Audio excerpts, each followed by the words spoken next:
भाई साहब,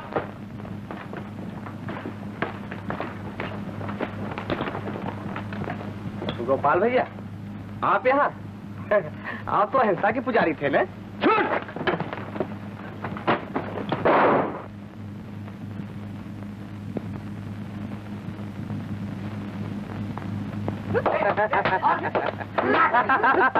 विनोद, विनोद, इधर ले आओ।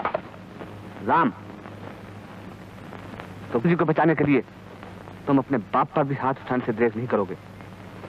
नहीं, ये सब मेरी ही गलती से हुआ और मुझे को ये सब ठीक भी करना होगा। गुरुजी को जेल से निकाल लाना मेरा जिम्मा। तो जेल और रिवाल्वर। और राम, हो सकता है कि तुम अपने बाप के घर से नाकाम लौटो, तो फिर तुम शीला के घर जाना, उस पर दबाव डालना। और कमला, तुम्हें नस बनकर शीला के घर जाना होगा, लेकिन गुरुजी को बचाने के लिए हमें अपनी जान पर भी खेल जाना होगा।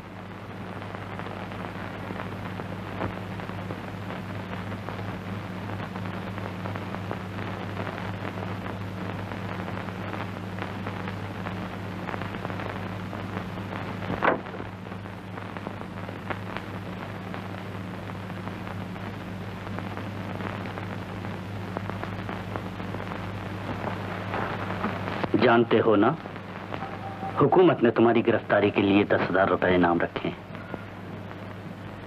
जानता हूं। तो तुम ये कहना चाहते हो कि माँ बाप की मोहब्बत तुम्हें यहां खींच लाई? जी नहीं, मुझे मेरा फर्ज यहां लाया। तुम्हारा फर्ज?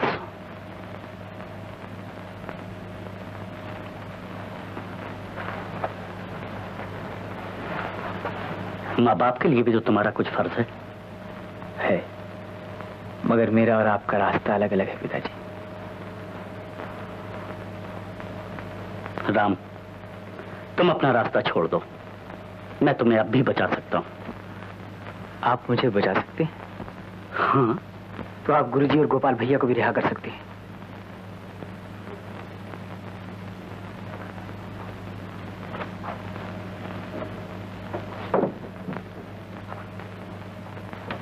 शायद उनको रिहा कर देता, लेकिन अब नहीं करूंगा। क्यों? उन्होंने मेरा बेटा मुझसे छीना, उन्होंने तुम्हें गुमराह किया। उन्होंने मुझे गुमराह नहीं किया पिताजी, मुझे गुमराही से बचाया है। एक दिन आएगा जब आपको अपनी गलती का एहसास होगा। तुम्हारा ये दावा है? जी। तो अभी मैं नहीं छोड़ूंगा। तो फिर मुझे डर है पिताजी कि मेरी पार्टी का हुक्म और मेरा असूल मुझे मजबूर न कर दे कि मैं आपको जान से मार डालूं। तो तुम मुझे जान से मारोगे?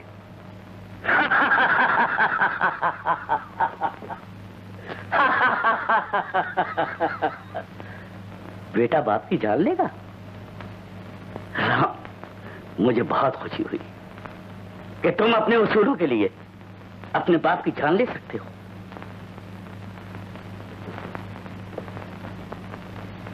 और तुम्हें भी सुनकर खुशी होगी कि तुम्हारा बाप भी अपने उसूलों के लिए तुम्हें फांसी के तख्ते पे चढ़ा सकता है। फर्क सिर्फ इतना है पिताजी कि आपका असूल सरकार के लिए है और मेरा देश के लिए। देश? इस नारे ने बहुत से लोगों को बर्बाद कर दिया और उनमें तुम भी हो। देश के लिए किसने क्या किया? सब अपने लिए करते हैं। लीडरी मिलती है, इज्जत होती है, फूलों के हार पहनाए जाते हैं, जय जय के नारे लगाए जाते हैं। जी हाँ, हथकड़ियां भी पहनाई जाती हैं, बर्फ के सिलों पर नंगे बदन भी लिटाया जाता है, गले में फांसी का फंदा भी डाला जाता है। खैर जाने दीजिए, मैं आपसे अपने सवाल का जवाब चाहता हूं। आप मेरे गुरुजी और गोपाल भैया को रिहा करेंगे या नहीं? नहीं, मैं इन धमकियों से डरने वाला नहीं राम। मैं जिस कुर्सी पर बैठा हूं उसकी इज्जत बचाना भी जानता हूं। मैंने तुम जैसे सैकड़ों बागियों के सर कुचले हैं। इससे पहले कि मैं कानून को हरकत दूं, चले जाओ यहां से।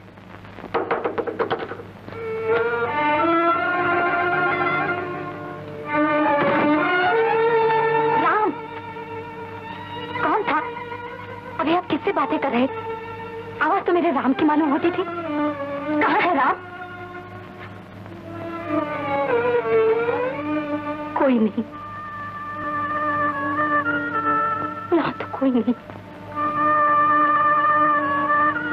ये मेरी भूल थी, मेरा वहम था।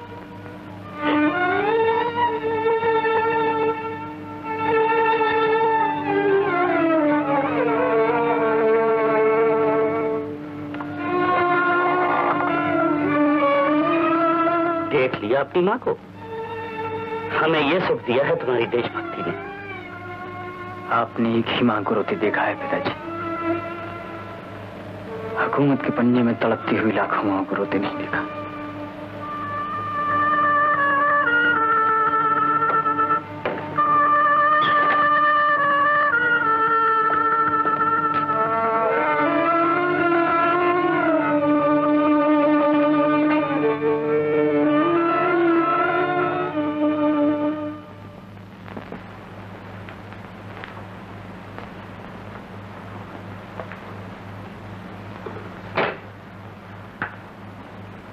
दवा पी लीजिए। तुम क्या समझती हो मैं दवा पीकर अच्छी हो जाऊंगी? मर्ज क्या है, दवा क्या चाहिए, कोई नहीं जानता, कोई नहीं पूछता।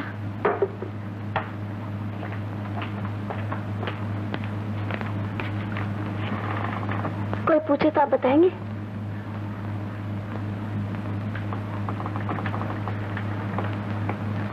तुमने कभी किसी से प्रेम किया है?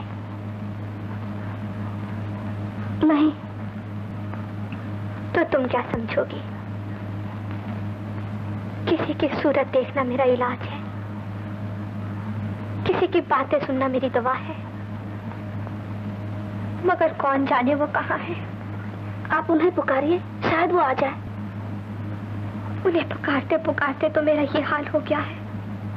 एक बार फिर पुकारिए, वो कहीं भी हो जरूर आ जाएंगे। सच। मगर बिना बीमारी में क्या हाल हो गया है। वो मुझे पहचान सकेंगे? वो आपकी आवाज तो पहचान लेंगे। हाँ, तो तुम ये रोशनी बंद कर दो। वो सिर्फ मेरी आवाज सुने, मुझे देखे नहीं।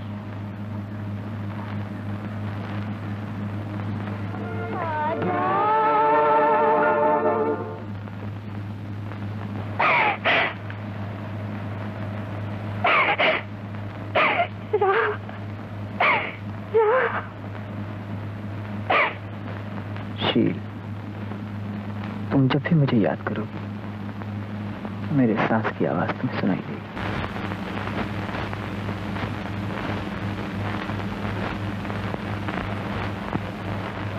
क्या ये स्वप्न है?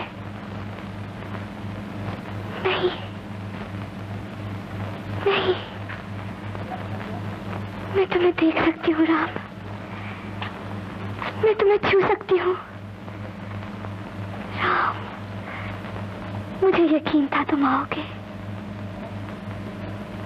देखो राम, तुम्हारी जुदाई में मेरा क्या हाल हो गया है। मेरी आंखों में हल्के पड़ गए हैं, मेरा मुंह पीला हो गया है। बोलो राम, तुम चुप क्यों हो? देखो, देखो मैं तुम्हारी शील हूं। तुमने मुझे पहचाना नहीं?